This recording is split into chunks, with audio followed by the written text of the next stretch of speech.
Mas ela sabe que as histórias são muito diferentes, ela sabe que o processo de vida é muito diferente, ela sabe que as experiências são muito diferentes. A Dilma nunca foi buscar um voto do povo. A Dilma nunca pediu um voto para ninguém, nem para deputado, nem para coisa nenhuma. Não pisou no barro, não conversou com as pessoas, não sabe o que é. Eu convivi, passei 8 eleições de deputado. Passei uma eleição de governador junto com o Serra. É uma coisa fundamental. Você está pela rua, você está conversando, você está ouvindo, está levando críticas, tá? Muitas críticas, às vezes mais críticas do que elogios, mas isso te faz, você vai aprendendo, você vai trazendo para a tua cabeça o que o povo pensa, o que o povo quer, o que o povo sente, qual é a dor, onde é que está doendo, onde é que está doendo o calo.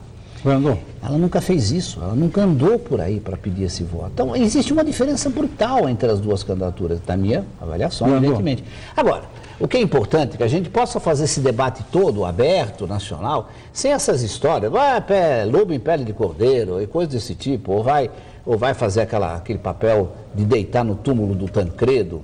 Né? Exatamente quem odiava o Tancredo, eles odiavam o Tancredo, tinha uma ojeriza ao Tancredo. Tancredo era a pior figura do neoliberalismo, do entreguismo, do não sei o que mais, que sempre cantavam, e de repente vai lá e se deita no túmulo do Tancredo, fazendo homenagem ao Tancredo. Quer dizer, ela está procurando o seu caminho. Talvez até encontre um caminho de poder se contrapor ao nosso candidato. Talvez até encontre. Ainda tem muito tempo, tem 6 meses pela frente. O caminho que ela procurava desde o início, que Lula procurava também desde o início, era a eleição plebiscitária, né? E sempre foi a comparação, governo, FHC, Lula, sempre existindo. O partido, o PSDB e o Serra sempre se recusaram a isso. Quando houve a despedida do governo, aquela cerimônia que o Zé Serra fez aquele discurso, parece que teve sucesso em deslocar o tema. Eu gostaria de saber o seguinte: o PSDB hoje acha que a questão plebiscitária já está afastada, e eu juntaria com outra pergunta. Aquilo que se falou em termos de esconder Fernando Henrique, né? Há um certo momento foi acusado de esconder Fernando Henrique e tudo mais, e o partido parece que teria mudado isso. Seria porque considera que esta fase, esta proposta de eleição plebiscitária já está superada? Seria isso? Não, acho que a disputa plebiscitária provavelmente haverá, a menos, evidentemente, que o Ciro Gomes continue candidato, que ninguém está acreditando. A Marina é uma candidata, não vai ter grande projeção, não tem muito espaço para isso, não tem muita condição de expor programas no geral, ela fica muito centrada na questão ambiental.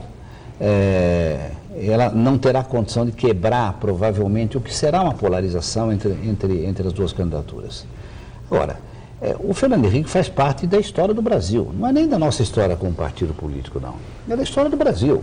Ele faz parte disso, com todos os seus erros e todos os seus acertos. Ele foi um salto em relação ao governo anterior do Collor? Evidentemente foi. Alguém nega isso? Alguém nega que foi superior aos períodos anteriores? Foi.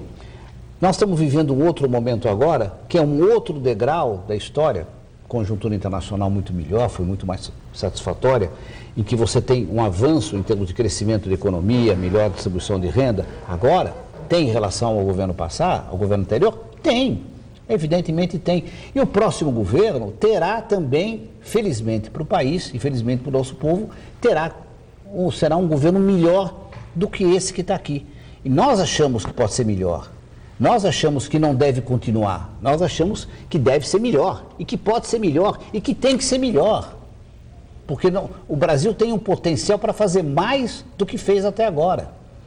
Bem mais do que fez até agora. O senhor reconhece o que esse governo Lula fez em termos de conquistas, por exemplo, a questão da redução da miséria e da pobreza, ampliação dos programas sociais? Sim. Então, isso é um salto em relação à administração anterior de FHC? A administração anterior foi um salto em relação às anteriores. Sim, é um processo histórico. Um processo histórico de sequência. O que nós podemos ver é uma curva ascendente de melhoria de condições no país. real. Ok. Diminuição da desigualdade, melhoria das condições em geral de vida. É um processo que vem se dando de forma crescente. Nós temos que continuar esse processo que se dê em forma crescente e achamos que é possível dar mais um salto. A gente não pode ficar satisfeito em ter hoje o mesmo que nós tínhamos ontem. E não podemos ficar satisfeitos em termos amanhã o mesmo que temos hoje. Eu vou pedir licença, fazer um pequeno intervalo e voltaremos no instante. Não vamos deixar de falar da sucessão estadual. Espere um pouquinho.